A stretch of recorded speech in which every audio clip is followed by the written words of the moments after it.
Dalton, welcome to the show, man. What's up, buddy?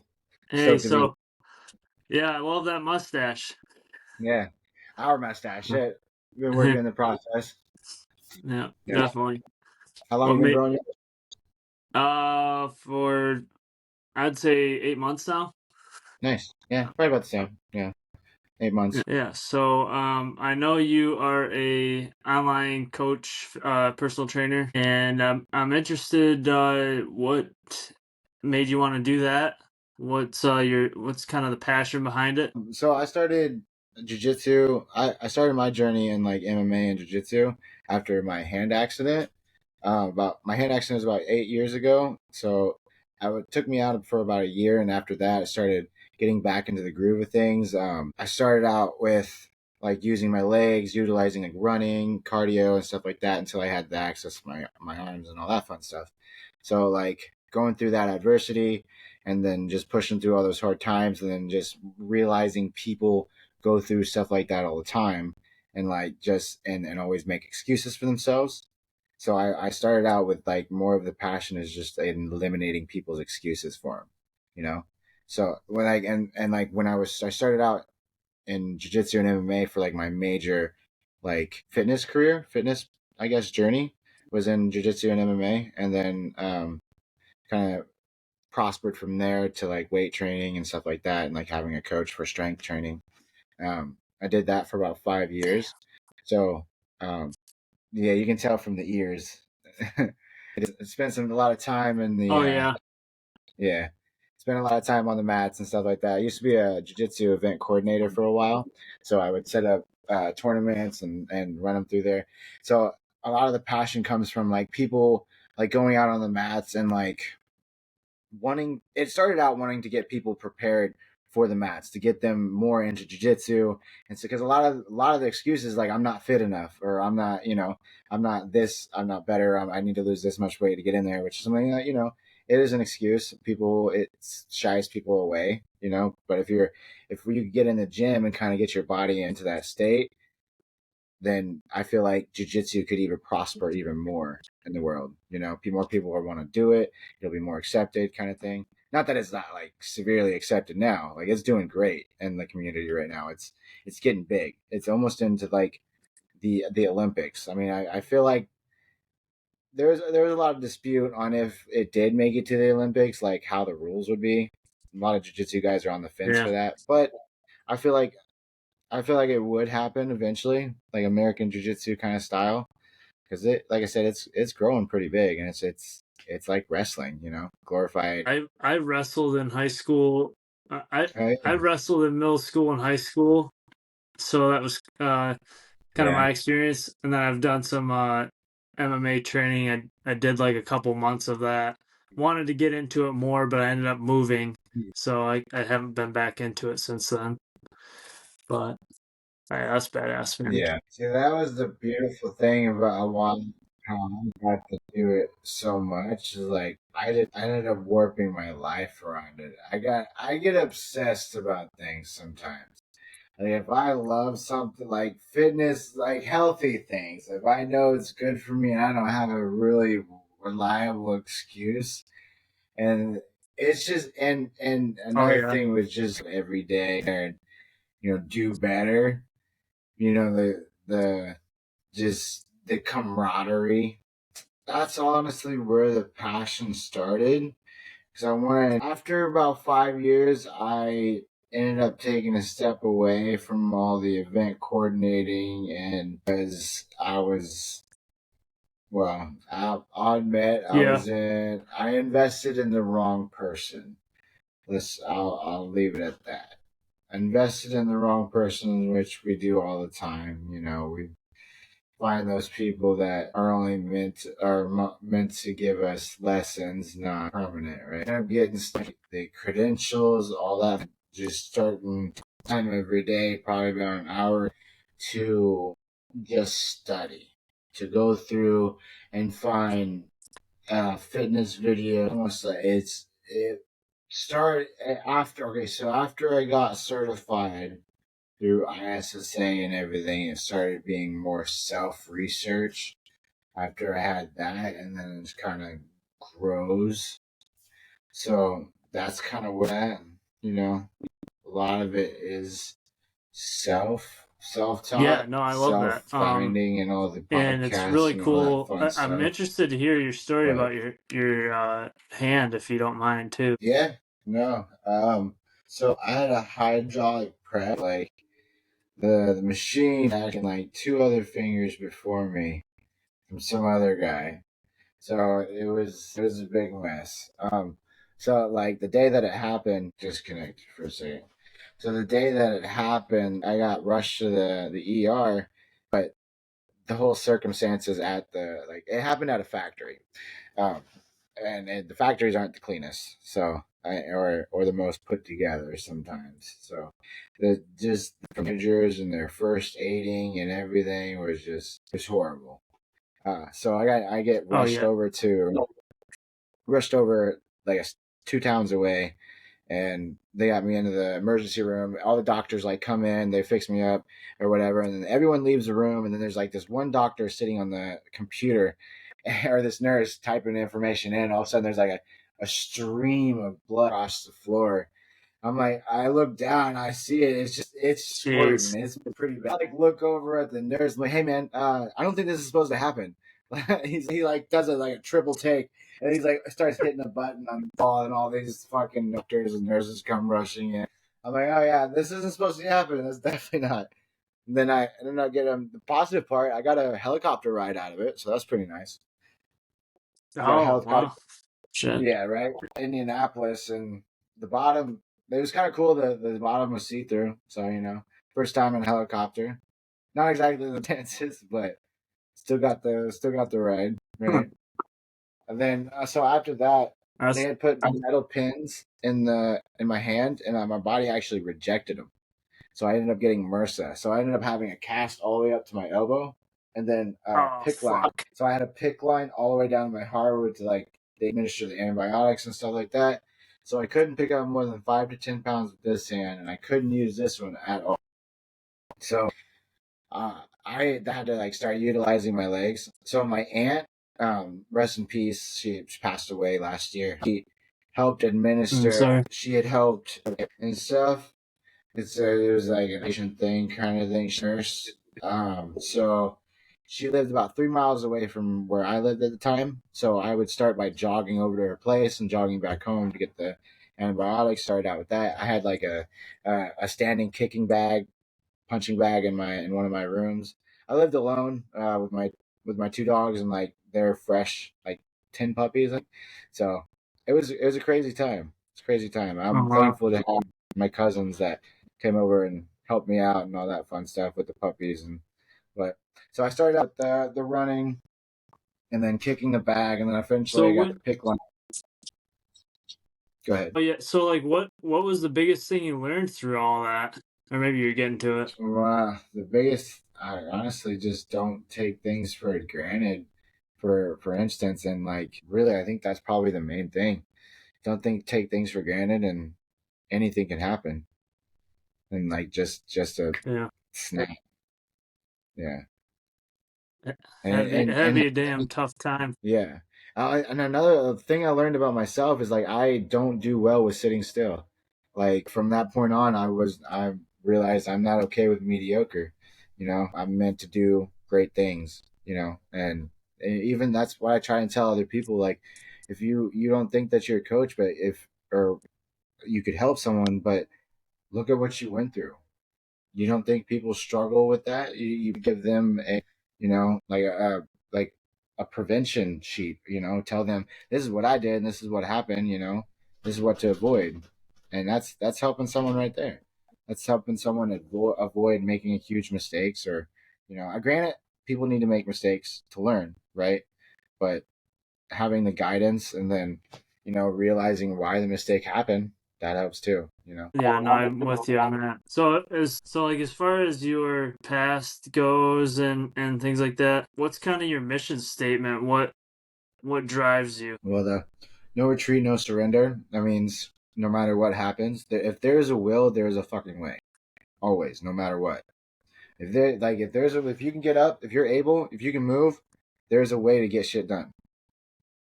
No retreat, no surrender, no retreating from the excuses, and no surrender to what life throws at you. You know, like for instance, my hand. I wasn't surrendering to being a fucking fat ass slob laying in my bed all the time.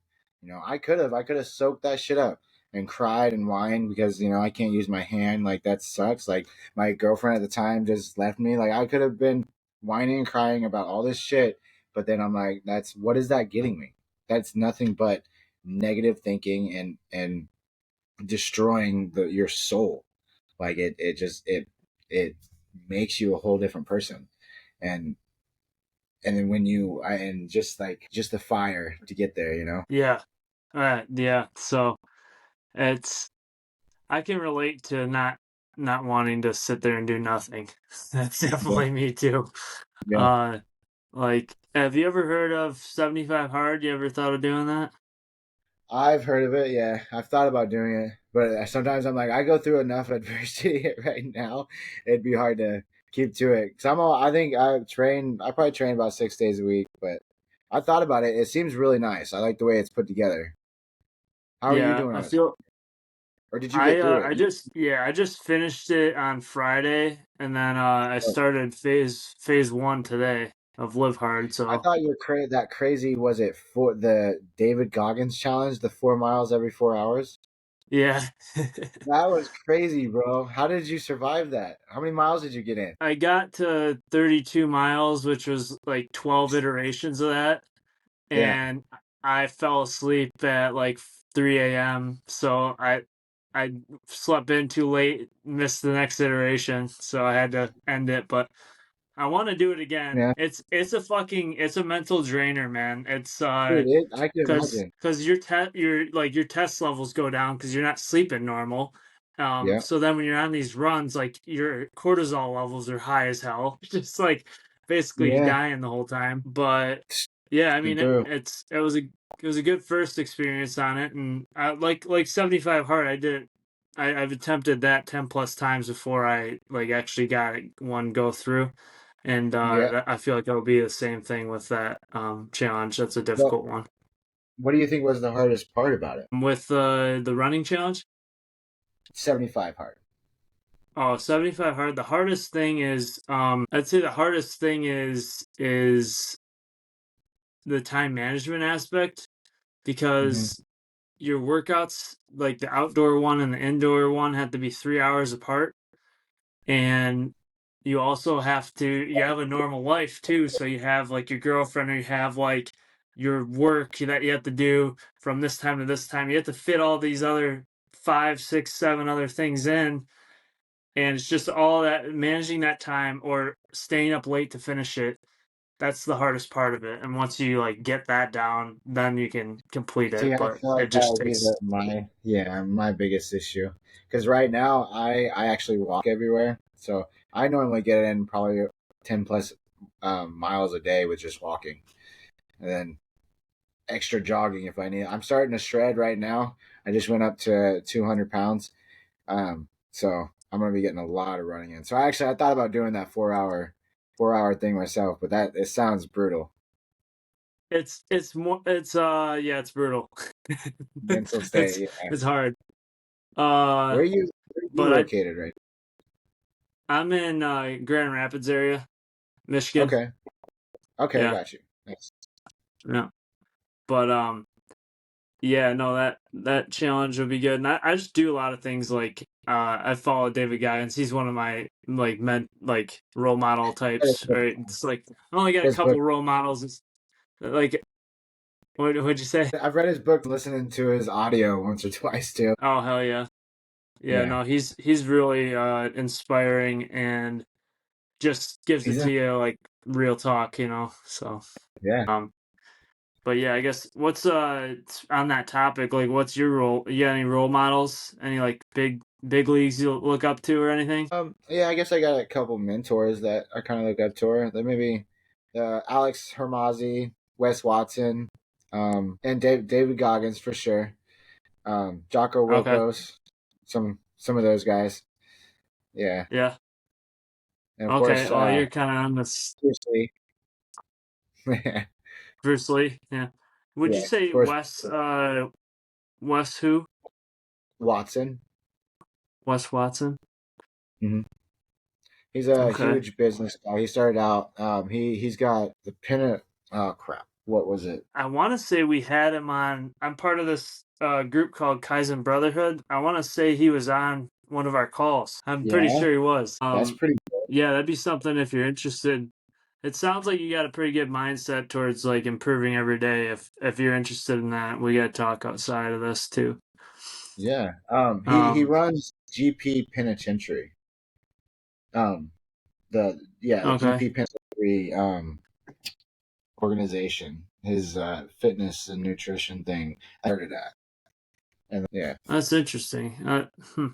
So, what kind of off topic, but new topic here. What goals do you have? What's kind of your goals with online coaching, and just what's kind of your why? my why. Eventually, well, I mean, the why is eventually money. Probably 100+ thousand a year to start. And I want to be able to get into like maybe apparel, to supplementation, like probably just like protein powders and maybe pre workouts. I like to stay on the more organic side, but I myself do use a lot of pre workout. And then, of course, Same. just the nutrition, and then trying to grow people, make them better, and build a solid brand and just help people, really kind of give people that access that I didn't have. And like I said, again, to the past, like eliminating people's excuses. Like there's no fucking reason why we can't be healthy. There's no reason why you can't go out there and, buy this, buy that. Like, dude, it happens. Like if you're not, there's certain tricks and tricks to the trade to get what you want. There's always, and especially in this day and era.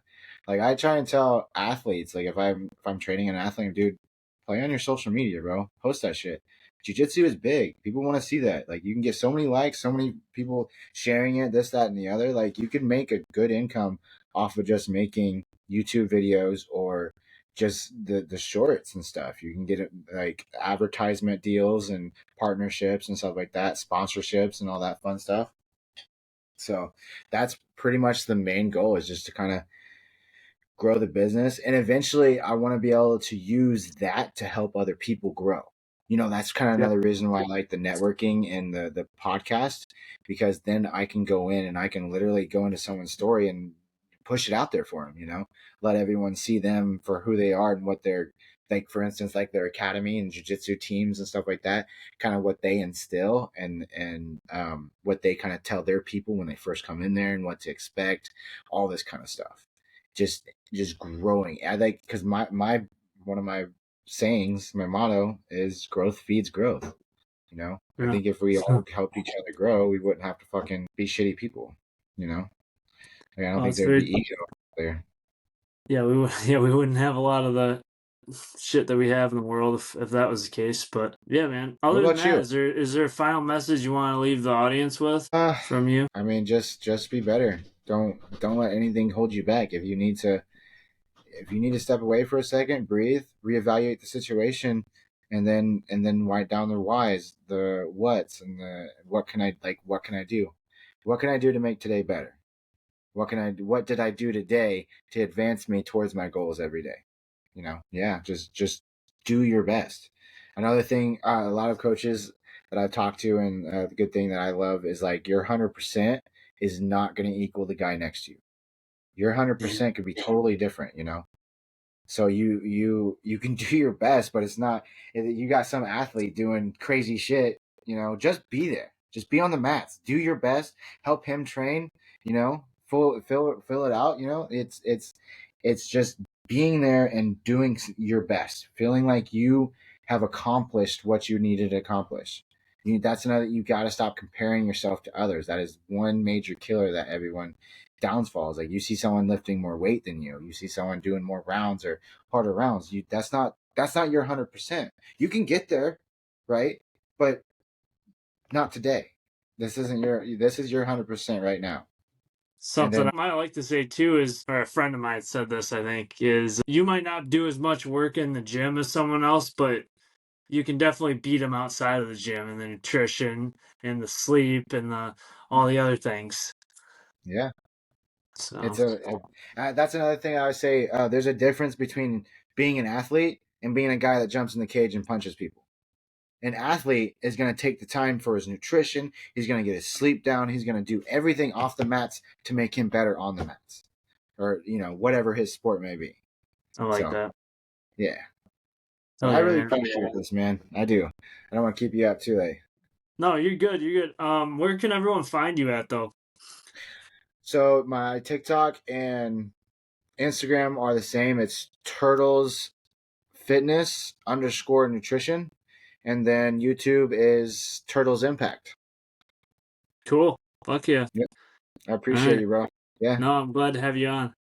yeah. We'll It's a have to good have more, conversation. bro. Yeah. Have a good one, Dalton. Yeah.